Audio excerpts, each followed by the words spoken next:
যেই পীর আর মুরিদ কোরআন জানে না, ওগো ঈমান শয়তানের ঈমান।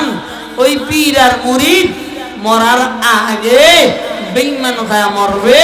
ভাই কেন? কোরআনের ইলম না থাকার কারণে। ওই যে একটু ঘটনা বলে দিয়ে এসছি না বাবাজি, আপনার বান্দারা 2 নম্বর খাঁটি মুমিনের গুণ হলো দুনিয়ায় কোরআন তেলাওয়াত শুনলে, একটু জোরে বলেন, কি বাড়ে? কি বাড়ে? এমন ঈমানের পাওয়ার বেড়ে যায়।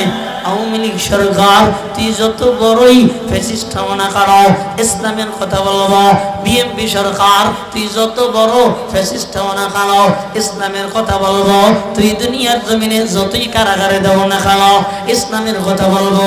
কেন? আমি কোরআন তেলাওয়াত করেছি, আমার আল্লাহ আমার ঈমানের পাওয়ার বাড়িয়ে দিয়েছে। বলেন ঠিক কি না?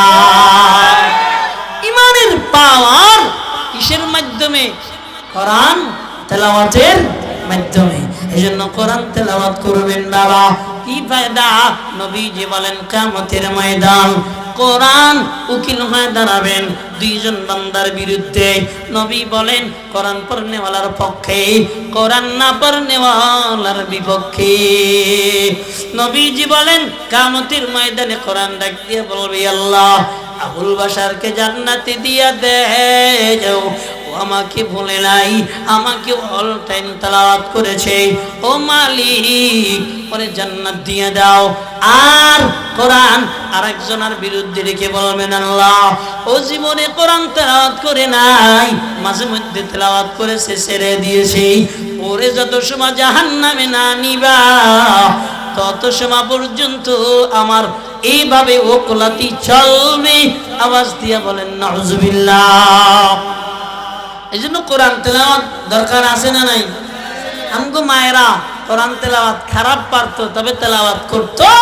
আমগো বেডিরা কোরআন তেলাওয়াত ভালো পারলেও কোরআন তেলাওয়াত করার টাইম নাই। গজবের ফেসবুক চালান লাগে, গজবের টিকটক দেখা লাগে, গজবের কি দেখা লাগে, সিরিয়াল দেখা লাগে, গজবের টেলিভিশন না দেখলে ঘুম আসে না, ঠিক কিনা? আমগো মায়েরা রাতের বেলায় আমি মাঝে মধ্যে আমার সন্তানকে ডেকে বলি, এ বেটা আমি রিক্সাওয়ালার বলা, কিন্তু আমার মা যখন শুতো ঘুমাইতে যেত, আমার মা যা শিক্ষা দিয়েছে আমার কেরাত খানা লাগে নাই। আর তোরা মাওলানার বলা, হুজুরের বলা, একটু কদি আজ জিগাইতেছি 5 বছর বয়স, আব্বু একটু বলো তো দোয়াই কুনুত, হা করে চাইরিস। বাবাজি আপনার বান্দারা, এই জন্য বলতেছিলাম 2 নম্বর গুণ হলো কোরআন তেলাওয়াত। 2 নম্বর গুণ হলো কোরআন তেলাওয়াত যখন সামনে চলে আসে, যখন শুনে, তখন কি বাড়ে? একটু চিল্লে এখন ঈমান বাড়ে। সাথে সাথে এমন আল্লাহর উপরে ভরসা তৈরি হয়ে যায়, দুনিয়ার কোন রাগব বোয়াল, দুনিয়ার কোন ক্ষমতাধর তাকে আল্লাহর ভরসা থেকে সরাইতে পারে না। চিল্লা এখন ঠিক কিনা? 3 নম্বর চলে গেল। 4 নম্বর আল্লাহ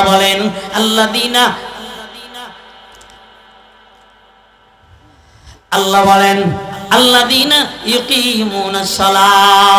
4 নম্বর হলো বাবা আল্লাহ বলেন খাঁটি মুমিনের গুণ হলো তারা নামাজকে কায়েম করে।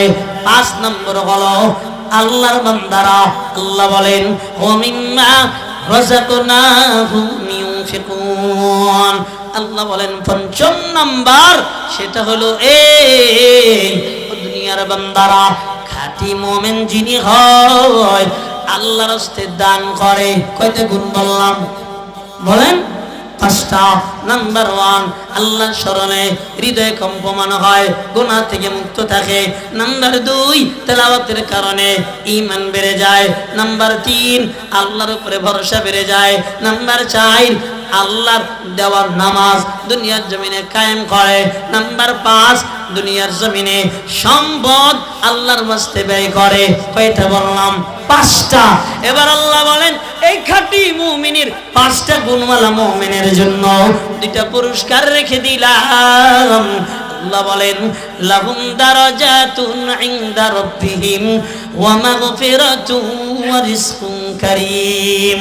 আল্লাহ বলেন ও দুনিয়ার বান্দারা, নাম্বার 1 পুরস্কার হলো আমি আল্লাহ 5 গুণওয়ালা বান্দার জিন্দেগীর সব গুনাহগুলো maaf করে দিব। নাম্বার 2 আল্লাহ বলেন আমি আল্লাহ জান্নাতি সম্মানজনক রিজিকের ব্যবস্থা করে দিব। চিল্লাগান সুবহানাল্লাহ। এই 5টা গুণ নিয়ে দুনিয়া থেকে আল্লাহ আমাদের যাওয়ার তৌফিক দান করেন। চিল্লাগান আমিন।